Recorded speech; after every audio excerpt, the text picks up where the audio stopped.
Hello बच्चों, आज हम लोग पढ़ेंगे पाचन तंत्र के बारे में पढ़ेंगे, मतलब क्या डाइजेस्टिव सिस्टम के बारे में पढ़ेंगे। और काफ़ी एकदम यहाँ पे बोल सकते हैं काफ़ी एकदम एक एक छोटे छोटे पॉइंट को लेके हम यहाँ पे आए हुए हैं, जो कि यहाँ पे डाइजेस्टिव सिस्टम्स को समझने के लिए काफ़ी आसान। यदि आपको एक तरफ से यदि देखा जाए तो काफ़ी यहाँ पे मुश्किल है, लेकिन दूसरी तरफ से देखा जाए तो काफ़ी आसान है। क्यों? क्योंकि समझाने पर डिपेंड करता है। यदि हम कोई चीज़ को यदि आसानी से समझ जाते हैं तो वो चैप्टर हमारे लिए आसान हो जाता है, लेकिन वही चैप्टर यदि हम नहीं समझ पाते तो हमारे लिए क्या हो जाता है, बोझ हो जाता है, मतलब क्या मुश्किल हो जाता है। तो हम जो आपके सामने जो चैप्टर लेके आए हुए हैं, मतलब कि चैप्टर मतलब बोले तो पॉइंट जो लेके आए हुए हैं यहाँ पे, वो डाइजेस्टिव सिस्टम मतलब क्या पाचन तंत्र का यहाँ पे लेके आए हुए हैं, जो कि काफ़ी इंपॉर्टेंट भी आपके एग्जाम में हर एक एग्जाम में पूछा भी जाता है। इसीलिए हम इस चीज़ को काफ़ी अच्छे तरीके, हो सकता है इसका हम डबल पार्ट मतलब कि ये first part, second part, third part भी लेके आए, लेकिन अच्छे तरीके से ही आपको समझा के जाएंगे। तो बस आपको क्या करना है कि हमारे इस वीडियो पर आपको बने रहना है, ताकि हम यहाँ पे जितने भी सारे चीज़ को समझाएंगे काफ़ी अच्छे तरीके से आप समझ पाएँ। तो इसके लिए आपको क्या करना होगा, देखिए अभी हमारे नीचे अभी आ रहा होगा सब्सक्राइब का बटन का, उसको सब्सक्राइब करके नोटिफिकेशन ऑन कर लीजिएगा, ताकि हम यहाँ पे जितने भी सारी चीज़ को बताएंगे आप अच्छे तरीके से उस चीज़ को समझ पाइएगा। तो चलिए, सबसे पहला बात यहाँ पे कहते हैं कि डाइजेस्टिव सिस्टम किसको कहते हैं। तो सिस्टम का मतलब क्या होता है कि वैसा तंत्र जिसमें एक ही मतलब बहुत सारे तंत्र मिलकर जो एक जो सिस्टम का जो निर्माण कर देता है, मतलब जो एक तंत्र का जो निर्माण कर देता है, उसको हम लोग यहाँ पे क्या बोलते हैं, तंत्र, या तो बोल सकते हैं सिस्टम बोल सकते हैं। जैसे हम कोई दिक्कत नहीं, आपको समझा रहे, अच्छे तरीके से समझा रहे हैं। जैसे मान लीजिए कंप्यूटर का एग्जाम्पल ले रहे हैं, तो कंप्यूटर क्या हो गया, कंप्यूटर एक हमारा मेन पार्ट हो गया, लेकिन उस चीज़ को चलाने के लिए उसका तंत्र क्या हो सकता है, मतलब क्या सीपीयू की आवश्यकता होती है, माउस की आवश्यकता होती है, मॉनिटर की आवश्यकता होती है। जब इन सारे पार्ट जब मिलकर जब एक जगह हो जाता है, तब उसको हम लोग क्या बोलते हैं, कंप्यूटर सिस्टम बोलते हैं। ठीक है, तब उसी तरह से हम लोग यहाँ पे क्या करते हैं, डाइजेस्टिव सिस्टम मतलब क्या होता है, पाचन तंत्र, मतलब कि भोजन को पाचन करने, मतलब पाचन करने के लिए जितने भी तंत्र की आवश्यकता होती है, मतलब यहाँ पे दे सकते हैं कि एलिमेंट्री कैनल का हो गया, तो डाइजेस्टिव ग्लैंड का हो गया, या तो बहुत सारे यहाँ पे चीज़ का जो आवश्यकता होती है, उन सारे चीज़ से मिलकर जो भोजन का जो पाचन जो होता है, उसी को हम लोग क्या बोलते हैं, डाइजेस्टिव सिस्टम, या तो क्या बोलते हैं, पाचन तंत्र बोलते हैं। ठीक है, मतलब पाचन करने के लिए जितने भी तंत्र की जो आवश्यकता होती है, उसी को हम लोग क्या बोलते हैं, पाचन तंत्र बोलते हैं। ठीक है, अब इतना समझ जाइए। अब देखिए दूसरा बात यहाँ पे कहते हैं क्या कि पाचन किसको कहते हैं। तो पाचन देखिए, कोई भी हम लोग भोजन को चबाते हैं, मतलब खाते हैं, तो उसमें क्या होता है कि जटिल होता है। जटिल मतलब कि काफ़ी हार्ड यह होता है, या तो बोल सकते हैं काफ़ी बड़ा चीज़ होता है। तो उसको हम लोग क्या करते हैं कि जटिल चीज़ को सरल चीज़ में करना, मतलब करके उसको खाना ही हम लोग क्या बोलाता है, पाचन कहलाता है। देखिए सबसे पहला बात कि जैसे कि हम लोग रोटी खाते तो क्या करते हैं, ऐसे करके हम लोग पूरा चबाते हैं, मतलब क्या, उसको एकदम पूरा मोचौर के एकदम पूरा क्या करते हैं कि छोटा छोटा कर देते हैं। इस दांत जो देख रहे, दांत के माध्यम से लोग एकदम चपट देते हैं, मतलब पूरा मसल देते हैं। मसलने के साथ ही क्या होता है कि हमारा यहाँ पे दांत क्या होता है कि छोटा छोटा टुकड़ा में बढ़ जाता है। अब जब भोजन जब छोटा छोटा टुकड़ा में बढ़ जाता है, तो उसको क्या होता है कि उस छोटे छोटे मात्रा में हो जाता है, छोटे छोटे मात्रा के अचानक से पच जाता है कि नहीं पचता है। इसको पचाने के लिए क्या होता है, बहुत सारे यहाँ पे एंजाइम की आवश्यकता होती है। जैसे हम लोग यहाँ पे मुँह में क्या पड़ता है, टाइलिन एंजाइम पाया जाता है। ठीक है, टाइलिन एंजाइम पाया जाता है, जिसके माध्यम से भोजन का पाचन होता है। मतलब क्या, जटिल चीज को सरल चीज में करना ही इसका क्या होता है, पाचन कहलाता है। ठीक है, अब पाचन करने के लिए और सारी चीज़ की आवश्यकता होती है, उसको हम आगे देखेंगे हम लोग। तो यहाँ तक हम लोग हो गया कि जटिल चीज़ को सरल चीज़ में करना किसके माध्यम से, दांत के माध्यम से। ऐसे ऐसे करके एकदम जो चबाते हैं, पूरा मसल देते हैं, पूरा एकदम थूर देते हैं पूरा खाना को। तो वही हम लोग क्या हो गया, ये हो गया जटिल चीज़ को सरल चीज़ में करना।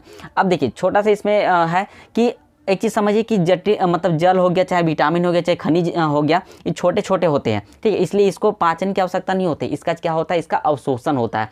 पाचन किस चीज़ का होता है, तो यहाँ पे देखिएगा पाचन किस चीज़ का नहीं होता है, तो जल का नहीं होता है। जल क्या है, बहुत छोटा मात्रा में पाया जाता है। ठीक है, फिर आपका विटामिन हो गया, तो विटामिन भी आपका बहुत छोटा होता है। खनिज वगैरह हो गया, तो इस चीज़ का क्या होता है कि पाचन नहीं होता है। इन सब चीज़ का क्या होता है, अवशोषण होता है। जैसे प्रोटीन का हो गया, तो फैट का हो गया।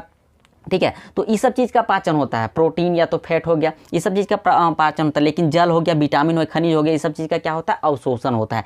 तीसरा बात करते हैं कि पाचन एक प्रकार का फिजियोकेमिकल प्रक्रिया है। फिजियोकेमिकल प्रक्रिया मतलब कि फिजियो का मतलब होता है कि थुरना।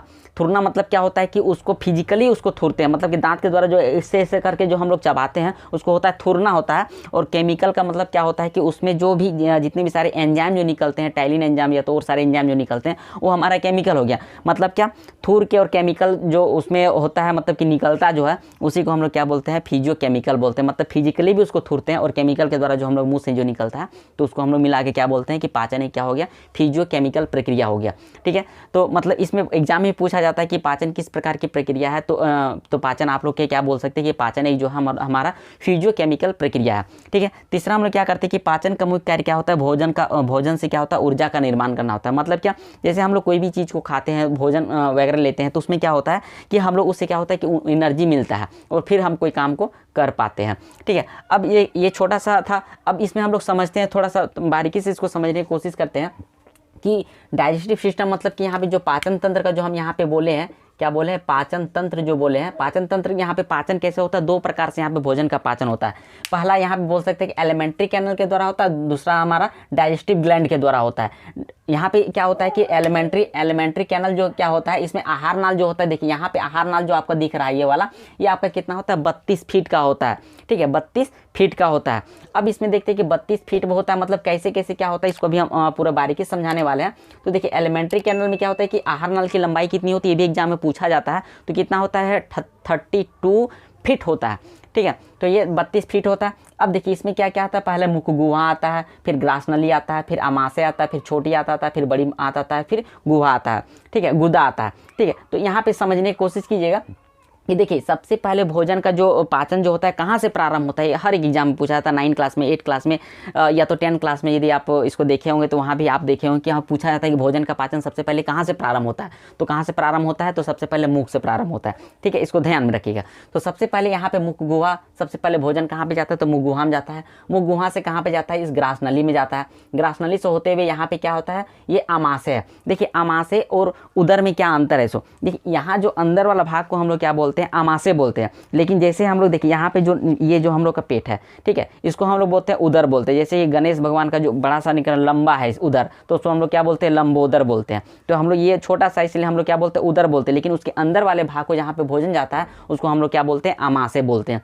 ठीक है, तो सबसे पहले कहाँ पे आया, मुख गुहा में आया। मुख गुहा के बाद कहाँ पे आया, ग्रास नली में आया। ग्रास नली के बाद कहाँ पे आया, आमाशय में आया। आमाशय होते हुए देखिए यहाँ से होते हुए छोटी आंत होते हुए फिर इसमें कहाँ चला जाता है, बड़ी आंत में चला जाता है। और बड़ी आंत होते हुए फिर यहाँ पे कहाँ चला जाता है, गुर्दा में चला जाता है। फिर उसके हमारा लैट्रिन के द्वारा फिर कहा जाता है बाहर निकल जाता है। ठीक है, तो अब यहाँ पे थोड़ा सा समझिएगा कि इसका जो नाम जो छोटी आंत है, लेकिन ये कितना होता है, सबसे बड़ी होता है। और ये कितना होता है, तो ये बड़ी कितना होता है, तो 32 फीट होता है। आहार के लंबाई कितना होता है, 32 फीट होता है। ये नाम है छोटी आंत लेकिन है सबसे बड़ी। तो ये भी एग्जाम में पूछा जाता है कि सबसे यहाँ पे बड़ी कौन सा होता है, छोटी आंत होता है कि बड़ी आंत होता है। तो आपको क्या बोलना है कि छोटी आंत की लंबाई सबसे बड़ी होती है। ठीक है, अब देखिए यहाँ पे आपको क्या बोले, सबसे पहले कहाँ पे जाता है, मुख गुहा में जाता है। भोजन का पाचन सबसे पहले स्टार्टिंग कहाँ से होता है, तो मुख गुहा से स्टार्ट होता है। मुख गुहा के बाद कहाँ होता है, ग्रास नली में। ग्रास नली के बाद कहाँ होता है, आमाशय में। आमाशय के बाद कहाँ पे जाता है, छोटी आंत में। छोटी आंत के बाद कहाँ जाता है, बड़ी आंत में। ये बड़ी आंत हो गया। फिर आपका कहाँ लास्ट में, गुर्दा। तो गुर्दा के द्वारा निकल जाता है। अब यहाँ पे थोड़ा सा बारीकी से समझिएगा कि ये जो डाइजेस्टिव ग्लैंड क्या है, मतलब कि भोजन को पचाने के लिए जो किस किस ग्लैंड का यहाँ पे उपयोग किया जाता है। तो सबसे पहले यहाँ पे पाचन ग्रंथि को यहाँ पे देखिए सबसे पहले लार ग्रंथि का उपयोग होता है। लार ग्रंथि मतलब कि कोई भी भोजन को पचाने के लिए, मतलब उसको सॉफ्ट करने के लिए, मतलब क्या पूरा मुलायम करने के लिए सबसे पहले उसके क्या लार की आवश्यकता होती है, जो कि टाइलिन हम लोग एंजाइम बोलते हैं। ठीक है, फिर जठर रस की आवश्यकता होती है। फिर लीवर प्लस पित्ताशय। देखिए लीवर प्लस पित्ताशय मतलब देखिए यहाँ पे एक ये हम लोग का है पित्ताशय हो गया। ठीक है, पित्ताशय हो गया। फिर क्या हो गया, अग्न्याशय हो गया। देखिए यहाँ पे लिखे हुए हैं कि लार ग्रंथि हो गया, फिर जठर ग्रंथि हो गया, फिर लीवर प्लस पित्ताशय मिलकर हो गया, फिर अग्न्याशय, आमाशय नहीं अग्न्याशय। ठीक है, फिर क्या हो गया, आंत्र ग्रंथि हो गया। ठीक है, वही आंत्र ग्रंथि से होते फिर ये बाहर निकल जाता है। तो ये छोटा सा डाइजेस्टिव सिस्टम का ये हम पार्ट को यहाँ पे लेके आए थे। इसका हम सेकंड पार्ट वाला इससे और थोड़ा सा और मतलब कि डिटेल में हम नेक्स्ट पार्ट पे लेके आएंगे। ये पार्ट 1 हमारा होगा पाचन तंत्र का, मतलब डाइजेस्टिव सिस्टम का। सेकंड पार्ट जो हम लेके आएंगे, क्योंकि ये वीडियो काफ़ी लंबा हो जाएगा। वीडियो लंबा करने का मेरा कोई मकसद नहीं है, बस आपको समझाने का ये मेरा फुल मोटिव है। तो ये छोटा सा वीडियो देख के ही आप इसको समझ जाइएगा। यदि आपको भी इसमें कोई तरह का दिक्कत परेशानी होगी तो फिर हमारे कमेंट बॉक्स पर कमेंट करके यहाँ पे दीजिएगा। टेलीग्राम हमारे इस चैनल के डिस्क्रिप्शन में हमारा टेलीग्राम का यहाँ पे लिंक दिया हुआ है, वहाँ से जाके आप यहाँ पे क्लास को ज्वाइन कर सकते हैं। या तो अपना पर्सनल कोई भी इंपॉर्टेंट या मैथ से रिलेटेड हो तो उसमें भी आप यहाँ पे पूछ सकते हैं। और चलिए वीडियो हमारा ये पसंद आया हो तो वीडियो को लाइक शेयर कमेंट कीजिएगा। मिलते हैं नेक्स्ट वीडियो, तब तक के लिए जय हिंद।